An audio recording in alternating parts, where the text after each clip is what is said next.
Oh my God. Oh my God. So cool.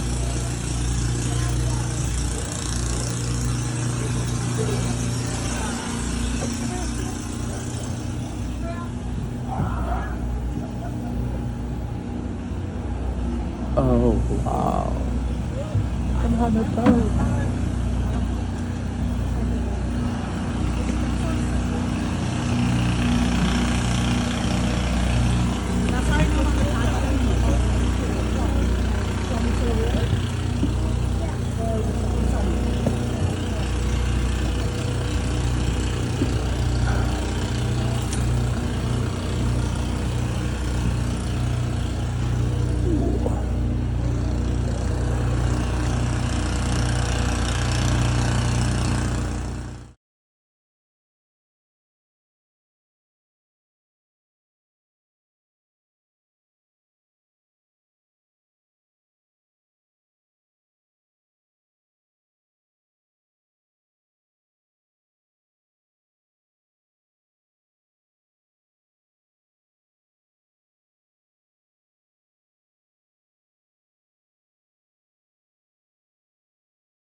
Gold rush was on.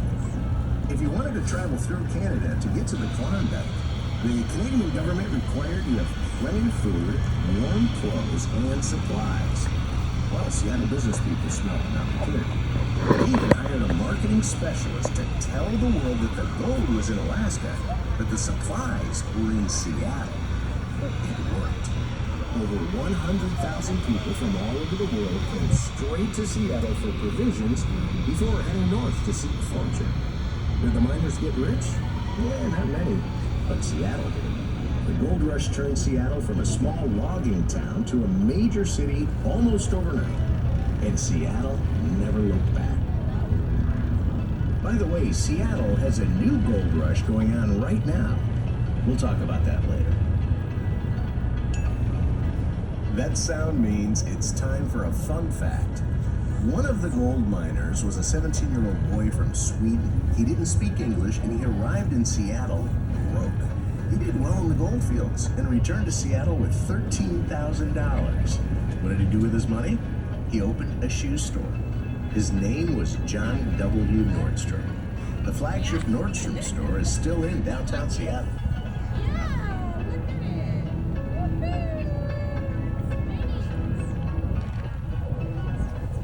This is a view of the Seattle skyline you can only get from the water.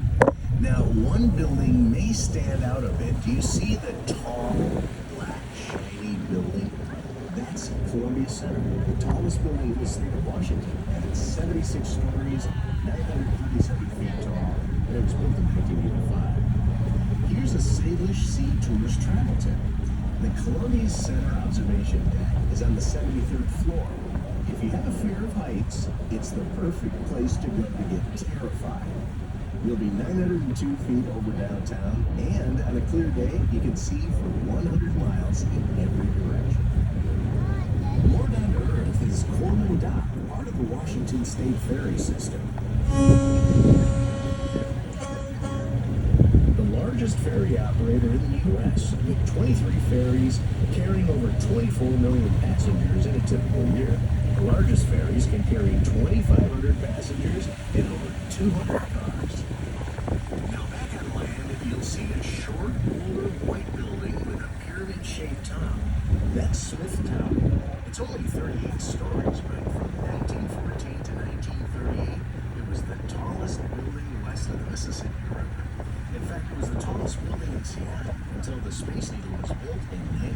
1962. Fun fact, Smith Tower was named after its original owner, Lyman Smith. He's the Smith from Smith Corona typewriters. By the way, Smith Tower is located in the heart of historic Pioneer Square, the original downtown Seattle. It was a lot like old western towns in the movies, with the wooden buildings, wood sidewalks, even the water pipes were made of wood. On June 6, 1889, a carpenter was heating glue in a bucket. He got distracted and walked away for a moment. And you probably already guessed where we're going with this. Yep, the Great Seattle Fire. In less than a day, the entire downtown of Seattle was burned to the ground without rebuilding. So the city decided to rebuild downtown by restoring to this day as well. This collection is evidence of architecture and it was all finished just in time to sell food and supplies to all workers. Fun fact, the term skid row started in Pioneer Square. Loggers cut trees on the hilltop and skidded the logs down the street to a lumber mill. And a great place to hang out.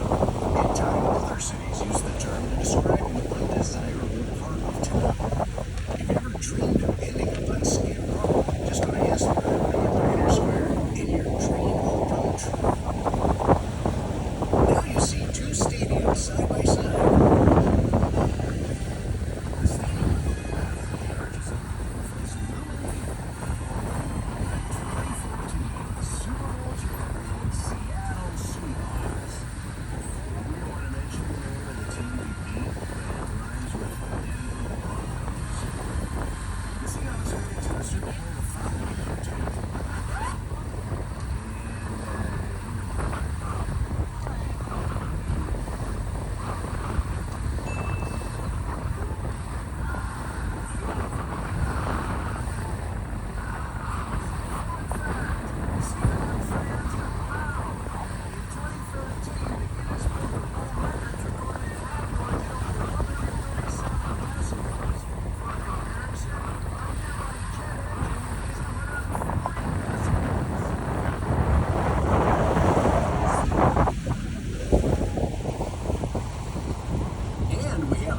Hockey team called the Seattle Kraken.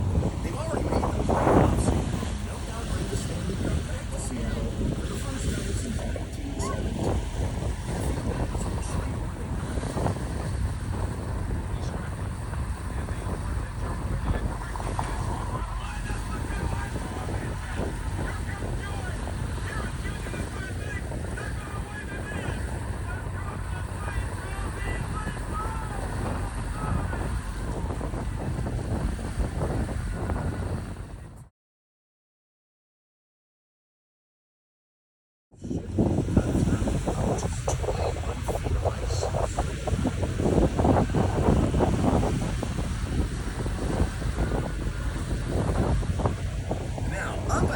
And a little on the left is a tall brick tower. At the top of the tower is a clock. And above the clock is a green and white mermaid staring at us. That's the worldwide headquarters of Starbucks Coffee. In 1971, three college buddies from Seattle had a crazy idea. They wanted to open a coffee shop that sold a decent cup of coffee. When coming up with a name for the shop, one guy thought about a character in his favorite book, Moby Dick. That character's name? Starbuck. Today there are 31,256 Starbucks locations worldwide and 133 Starbucks in Seattle alone. Fun fact, can you guess which city in the world has the most Starbucks? The answer? Seoul, South Korea, 280. And Starbucks forever changed the way people order coffee. Can I get a tall venti vanilla bean frappuccino with 2 scoops of dragon fruit and whipped cream at the top and bottom if possible? Fun fact, most people think the Starbucks logo is a mermaid, but technically, she's a siren. The Starbucks siren has 2 tails and has been known to sing at sailors at sea and trick them into wrecking their ships.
looks a lot like a canoe. I'm proud to say I designed artwork on both sides of this beautiful vessel. The Salish Sea was a major highway that tribes used to go hunting, fishing, and socializing, like potlatches. That was a feast with other tribes and families that could last a few days. They're a lot of fun. The vehicle used for time immemorial was the canoe. It was like the family wagon of its day. Salish canoe carving and artwork is alive and well. I do my part by carving canoes, weaving baskets, using the techniques and designs from our ancestors. They are the best teachers. One of the great artists I want to mention today was the man who designed the logo for the Seattle Seahawks, Marvin Oliver. I'm proud to say I knew him and his family well. I'm a proud member of the Salish Sea Nations and a proud Seattleite. In fact, it was my idea to call it the Salish Sea Tours. Welcome to the Salish Sea, and go Hawks.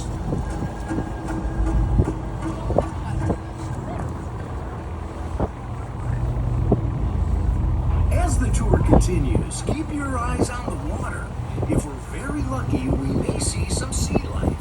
And if so, the captain will pause the tour so you can take photos and videos. The Salish Sea is home to sea lions, harbor seals, harbor porpoise, gray whales, humpbacks, and of course, orcas.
right side of the vessel, since it provided better protection.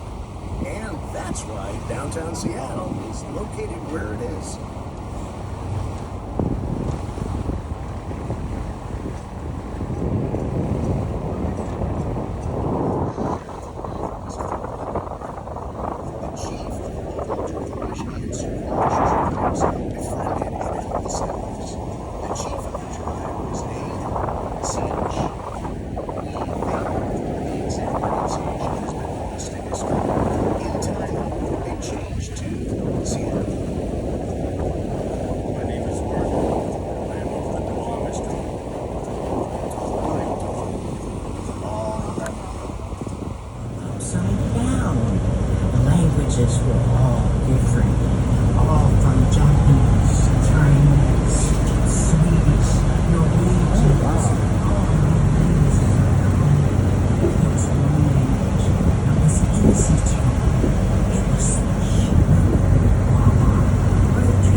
chairs, and more. If you travel to come here to Seattle, or travel anywhere in the world for that matter, there's a good chance you did business with the building on the left. That's the headquarters of the Expedia Travel Group, which includes Expedia, Hotels.com, Travelocity, Hotwire, Orbitz, Cheap Tickets, Expedia Cruises, Trivago, and others. They recently finished a new 40-acre campus and an 850,000 square foot headquarters. That's a busy building. Estimated.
Nearly impossible for enemy pilots to find the factory where the warplanes were being built. Fortunately, Seattle airspace was never breached. By the way, you don't want to live in that fake neighborhood. The houses were only 4 feet tall. A Salish Sea Tour travel tip. If you're a fan of all kinds of aviation, visit the Museum of Flight on Boeing Field, just south of downtown. Two high school students hacked into their school computer system and got caught. They weren't punished though. The school said they'd let them use the computers all they wanted if they would fix the glitches and strengthen security. Those two boys were Bill Gates and Paul Allen, founders of Microsoft. Gates and Allen were leaders of the microcomputer revolution of the 1970s and 80s, making Microsoft the largest personal computer software company in the world. Forbes magazine named Bill Gates the world's richest person for 19 of 22 years. As of January of 22, Gates' net worth is an estimated $139 billion.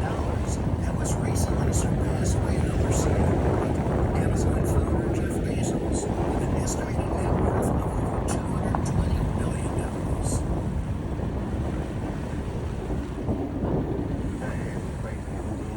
Fairground is the single predominant feature, one that can be seen for miles in any direction. And undoubtedly warbirds will have their pictures standing in front of the Needle this summer as any man or nature-made attraction anywhere in the world. That was the original live broadcast from the opening of the 1962 World's Fair. And the star of the show is Seattle's most famous icon, the Space Needle. The needle stands 605 feet tall, and in 2018, it underwent a $100 million renovation with bigger windows and a glass floor on the observation deck. And you may remember the Austin Powers movie when Dr. Evil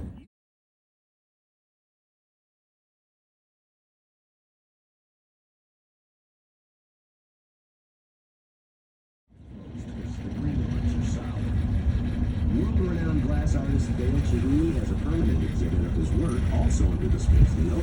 He helped establish Seattle as a world capital of glass art. And of course, the monorail can whisk you from the Space Needle to the heart of downtown in about 2 minutes. Visiting the Seattle Center is a definite Salish Sea Tours travel tip. Fun fact, if you're a fan of the TV show Grey's Anatomy, you'll see grass and what looks like a small retaining wall. That's part of the Olympic Sculpture Park. It's a 9-acre park full of sculptures by artists from around the world. If you're walking from the Space Needle to the waterfront, stroll through the park and enjoy award-winning art. And it's free. Another exhibit right here on the shoreline is a 46-foot tall head of a woman with closed eyes. Her name is Echo. This is the true story. MTV shot 20 episodes of Real World Seattle that aired in 1998 right in this building, Pier 7. Seattle has also been featured in several films, including Harry and the Hendersons, Sleepless in Seattle, Officer and a Gentleman, The Fabulous Baker Boys, Practical Magic, War Games, and The Hand That Runs the Cradle. One of the most notorious was set in the Penthouse in the upscale condominium building called the Escape. What was the movie? 50 Shades of Grey. All I'm going to say about that, I'd like to say more, but my hands are tied.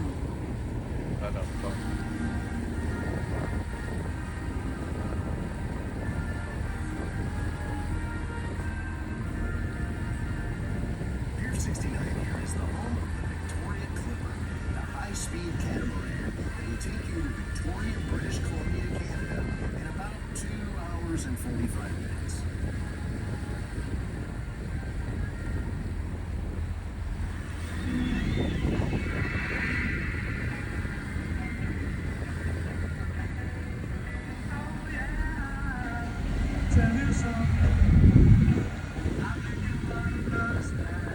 Now, this building here, with the big E on the top of it, was the site of some Seattle rock and roll history.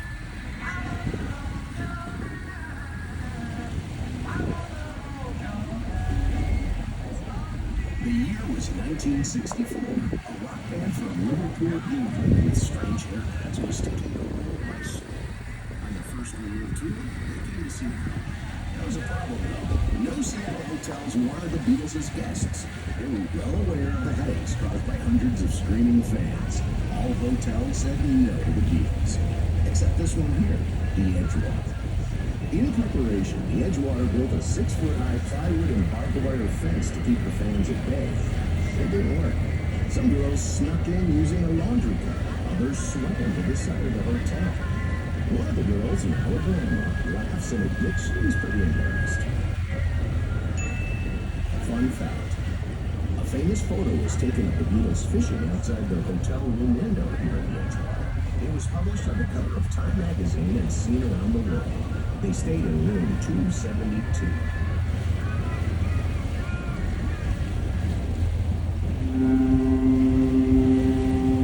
Over the last 10 years, the cruise ship industry has become huge in Seattle.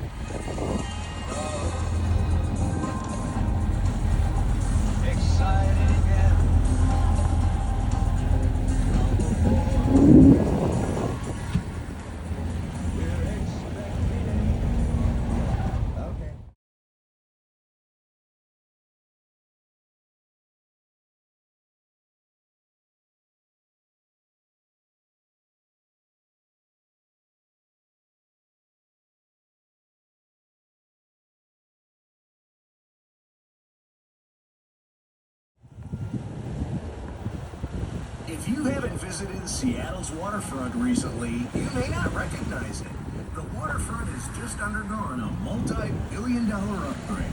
Now you can walk from downtown to Pike Place Market and all the way down here to the waterfront without having to cross traffic-heavy streets. The Overlook Walk and the upgrades to the waterfront are the largest civic projects in Seattle since the building of the Seattle Center and the Space Needle in 1962. the answers while the diver is in the water. The latest addition to the aquarium is the new ocean pavilion called The Reef. You'll come face to face with 3,500 animals and plants. Sharks, rays, schooling fish, mangroves, and more. Plus nearly 30 species of coral.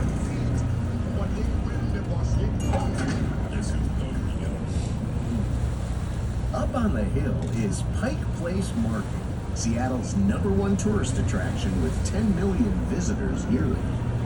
The market is home to the oldest Starbucks in the world.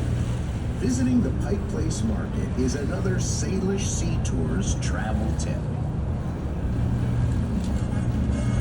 As we come back to our home at Pier 57, we have our last and biggest Salish Sea Tours travel tip. Miners Landing offers hours of fun for everyone, beginning with the Seattle Great Leap, constructed in 2012, standing 175 feet high with 42 gondolas, making it the largest wheel on the West Coast.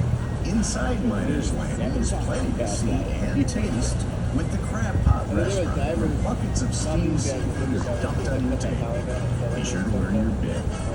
Fisherman's Restaurant featuring local fresh seafood including oysters, mussels, and homemade clam chowder.